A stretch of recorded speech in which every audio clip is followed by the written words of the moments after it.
సంవత్సరం రజతోత్సవం కాబట్టి బ్రహ్మాండమైన ఏర్పాట్లు, ఒక 10 లక్షల వాటర్ బాటిళ్లు మరి పూర్తి స్థాయిలో అందుబాటులో పెడుతున్నాం. అవసరమైతే ఇంకా పెంచుకోవడానికి కూడా ఏర్పాట్లు చేసుకున్నాం. అట్లాగే 10 లక్షల చల్ల ప్యాకెట్లు, మజ్జిగ ప్యాకెట్లు కూడా ఏర్పాటు చేసుకున్నాం. దాన్ని కూడా మొత్తం ప్రాంగణంలో ఎక్కడి వాళ్ళకి అక్కడే వారు కూర్చునే ప్రాంతంలో, వాళ్ళు నిల్చునే ప్రాంతంలోనే పెద్ద ఎత్తున ఏర్పాట్లు చేసుకుంటా ఉన్నాం. అట్లాగే మరి వచ్చిన వాళ్ళకి ఎవరికైనా ఎండ దెబ్బ కానీ ఇంకోటి కానీ ఏదైనా సమస్య వస్తే కూడా దాదాపు 100 పైచిలకు వైద్య బృందాలు కూడా ఇక్కడే అందుబాటులో ఉండి సేవలు అందించబోతా ఉన్నారు. వారికి కూడా ప్రత్యేకమైన శిబిరాలు ఏర్పాటు చేసుకుంటా ఉన్నాం. ఏమన్నా ఎమర్జెన్సీ ఉంటే దానికోసం కూడా ఆలోచన చేసి దాదాపు ఒక 15 నుంచి 20 అంబులెన్సులు కూడా దగ్గరలో పెట్టుకున్నాం. వాటిని కూడా ఏమన్నా ఇబ్బంది ఉంటే వెంటనే మనం వైద్య సహాయం అందించడానికి వాటిని కూడా ఏర్పాటు చేసుకున్నాం.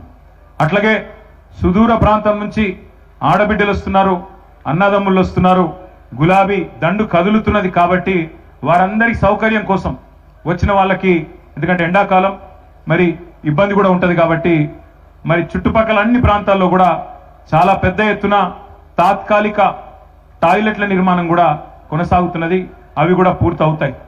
అంటే అన్ని రకాలుగా వచ్చిన వాళ్ళకి పార్కింగ్ నుంచి సభ చేరుకోవడానికి ఈజీగా వచ్చిపోయేదానికి ఎక్కువ దూరం నడిచే అవసరం లేకుండా, అట్లాగే వచ్చిన తర్వాత నీళ్లు కానీ మజ్జిగ కానీ ఏమైనా ఇతరత్ర చిన్న అసౌకర్యం ఉంటే దానికి సంబంధించిన ఏర్పాట్లు కానీ అన్ని కూడా ఆలోచించి, ఇక్కడ కాంగ్రెస్ గవర్నమెంట్ కాబట్టి మాకు వీళ్ళ కరెంటు మీద కూడా నమ్మకం లేదు. ఎందుకంటే కాంగ్రెస్ వచ్చినాక కరెంట్ ఎంత అవుతుందో నాకంటే బాగా మీకే తెలుసు. అందుకే దాదాపు 200 జనరేటర్లు కూడా ప్రత్యేకంగా ఏర్పాటు చేసుకున్నాం.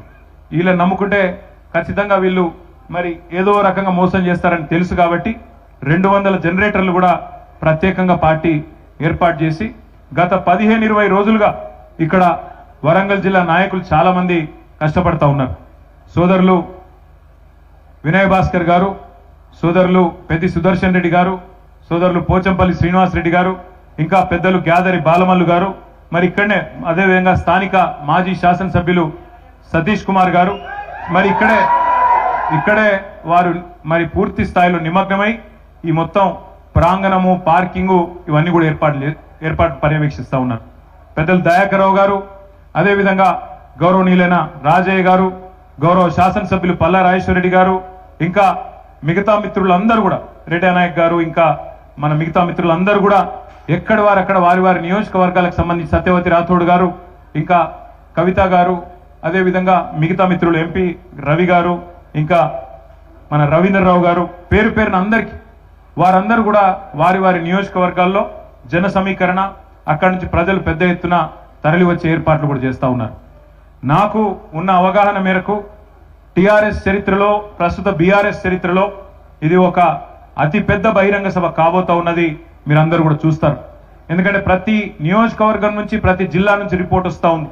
మాకు ఇంకా ఎక్కువ బండ్లు ఏర్పాటు చేయండి, కేసీఆర్ గారిని చూడాలి, ఆయన మాట వినాలి, ఆయన మాట వింటే ధైర్యం వస్తుంది, ఆయన మాట వింటే ఈ కాంగ్రెస్ అరాచక పాలన అంతం చేయడానికి ఈ బాధితులందరికీ గుండె నిండా మళ్ళొక్కసారి ఉత్సాహం వస్తుంది. కాబట్టి మేమొస్తామని చెప్పి ఎక్కడి వాళ్ళక్కడ ప్రతి నియోజకవర్గానికి సంబంధించి కూడా మరి ఒత్తిడి ఉన్నది. కానీ నేను మిత్రులందరినీ కోరుతా ఉన్నా, ముఖ్యంగా ఉమ్మడి వరంగల్ జిల్లా మిత్రులు, పక్కనే ఉన్న కరీంనగర్ జిల్లా మిత్రులను కూడా కోరుతా ఉన్నా, ఎవరికి ఏ వాహనం అందుబాటులో ఉంటే ఆ వాహనం తీసుకొని వచ్చేయండి. మీరు కొంతమంది దగ్గరున్న వాళ్ళు మోటార్ సైకిల్ మీద కూడా వస్తారు. హుస్నాబాదు, హుజురాబాద్ వాళ్ళు పెద్ద ఎత్తున మోటార్ సైకిల్ మీద కూడా రావడానికి ఏర్పాట్లు చేసుకుంటా ఉన్నారు. జాగ్రత్తగా రండి. కానీ ఎవరికి ఏ చిన్న వాహనం దొరికినా అందుబాటులో ఉన్న వాళ్ళు రండి. నాకు పొద్దున్నే ఈరోజు ఒక దృశ్యం చూస్తే చాలా గొప్పగా అనిపించింది. మళ్ళీ ఉద్యమం నాటి రోజులు గుర్తొచ్చినాయి. ఇక్కడ వరంగల్లో సభలు జరిగినప్పుడు గతంలో నర్సంపేట నుంచి, అదేవిధంగా పరకాల నుంచి ఆ ప్రభ బండ్లు వచ్చేది పెద్ద ఎత్తున. అట్లాగే మళ్ళొక్కసారి ఈరోజు సూర్యాపేటలో బయలుదేరినారు. అప్పుడెప్పుడో బండి యాదగిరి గారు పాట రాసినారు, బండి వెనుక బండి గట్టి అందరం పోదాం బయలుదేరని. మరి అదే పద్ధతుల్లో బండి వెనుక బండి గట్టి ఇవాళ సూర్యాపేట జిల్లా రైతన్నలు అక్కడ సూర్యాపేట జిల్లా కేంద్రం నుంచి పెద్ద ఎత్తున బయలుదేరి వాళ్ళు వస్తా ఉన్నారు. ఇవాళ సాయంత్రం తొర్రూరు కూడా చేరుకుంటున్నారు. మధ్యాహ్నం 4 గంటల వరకు దంతాలపల్లి, తర్వాత 6-6:30 వరకు తొర్రూరు కూడా చేరుకుంటా ఉన్నారు. ఎడ్ల బండ్లు, మొత్తం ఎడ్ల బండ్లు అక్కడి నుంచి ఇక్కడి వరకు ఎండపొడ తలగకుండా పొద్దున 9 లోపల ఆగుతున్నారు.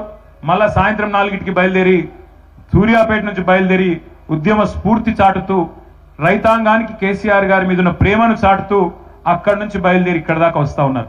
మరి వారిని చూసి మనందరం కూడా నేర్చుకోవాలి. 60 లక్షల మంది గులాబీ దండు ఏదైతే ఉన్నదో వారందరికీ నా ప్రార్థన, ఇంతకు మించిన పని మనందరికీ కూడా ఏమీ లేదు. కాబట్టి మరి అందరం కూడా బయలుదేరుద్దాం. దయాకర్రావు గారు చెప్తున్నారు వర్ధనపేట నుంచి కూడా 500 ఎడ్ల బండ్లు బయలుదేరి రాబోతా ఉన్నాయని చెప్తున్నారు. కానీ ఆ ఎడ్ల బండ్లతో ట్రాఫిక్ జామ్ చేయకుండ్రి, 26 తారీఖే చేరుకుంటాడు చేయండి. ఎందుకంటే గతంలో కూడా ఎన్నో అనుభవాలు ఉన్నాయి. వరంగల్లో సభ జరిగింది అంటే జనగామ దాకా ట్రాఫిక్ జామ్ అయిన సందర్భం మీరే రిపోర్ట్ చేసినారు. అట్లా కాకుండా ఈసారి పద్ధతిగానే ప్లాన్ చేసుకుంటున్నాం. 2000 మంది వాలంటీర్లను పెట్టుకున్నాం. ఆ పిల్లలు కూడా ఇక్కడ ఉన్నారు, వాళ్ళ యూనిఫామ్లు వేసుకొని ఉన్నారు. 2000 మంది వాలంటీర్లు ప్రత్యేకంగా ఇప్పుడు ఇక్కడికి వచ్చినప్పుడు చూసుకుంటూ వచ్చినాం. చిన్న చిన్న కల్వర్ట్లు ఉన్నాయి. కాకతీయ కాలువ మీద కానీ కొన్ని చోట్ల వర్క్ నడుస్తున్నది. అక్కడ రోడ్డు నేరోగా ఉన్నది.